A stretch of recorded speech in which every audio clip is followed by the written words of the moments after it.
A tower block in Gaza falls after being targeted in an Israeli airstrike. The 13-story building was reportedly attacked an hour and a half after residents and local people were warned to evacuate.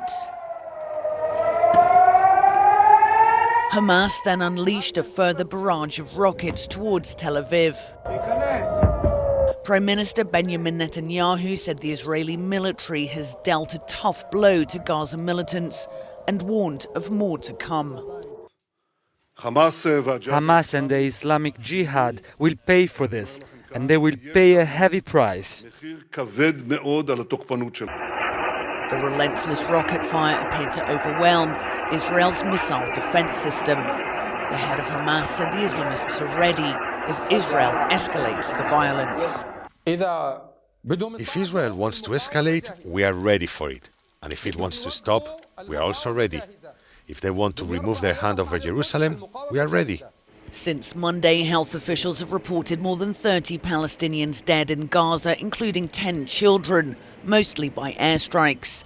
The Israeli military says 16 of the dead were militants. In Israel, 3 people were killed by rockets fired from Gaza that hit the southern city of Ashkelon, the first Israeli deaths in the current violence.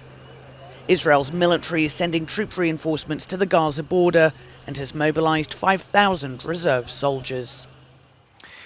Well, Mazen Naeem is a communications officer with Save the Children in Gaza, and he joins me now. Thanks very much for coming on to Good Morning Europe. Now, you've described your own children's fear on hearing the explosions during the first day. A couple of days on, how are they now, and what's the situation in Gaza this morning?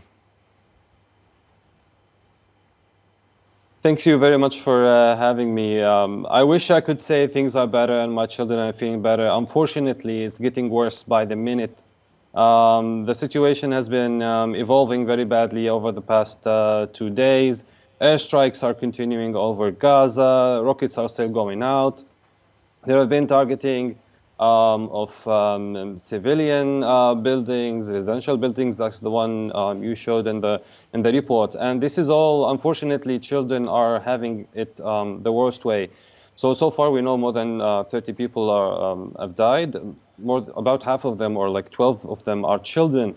My children, I have never seen them this scared before in my whole life. I'm seeing their behavior change. They're always shivering. They're always afraid.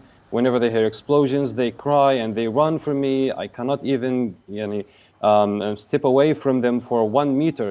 They would be very worried and scared. They're always looking out the window. They're always looking for noises outside. They're always also asking questions. Why is this happening? When is this going to end? Is this going to end soon?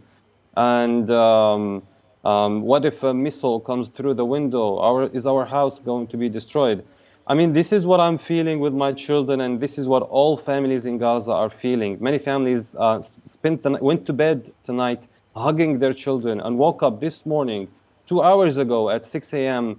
with a huge bombardment over the Gaza Strip, particularly even in Gaza City. There were more than 100 airstrikes all at once in less than 10 minutes, where there were more than 100 airstrikes.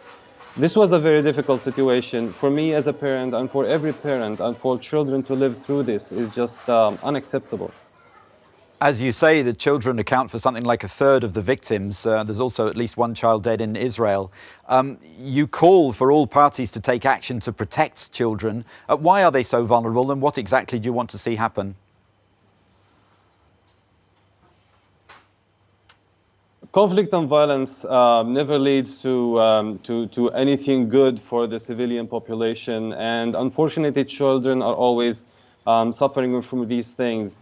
So we have the international humanitarian law that all parties should abide to when engaging in action.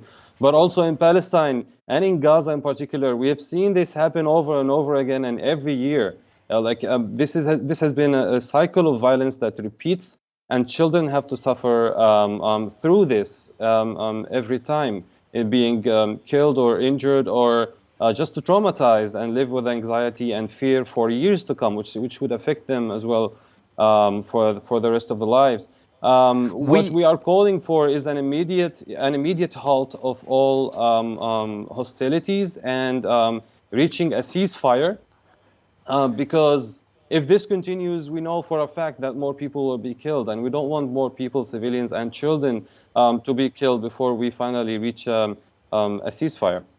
We had an Israeli commentator on the program yesterday, not a government supporter at all, but he accuses Hamas of using civilian centres as shields for rocket launching pads. You're an eyewitness there in Gaza. Have you seen any evidence of that?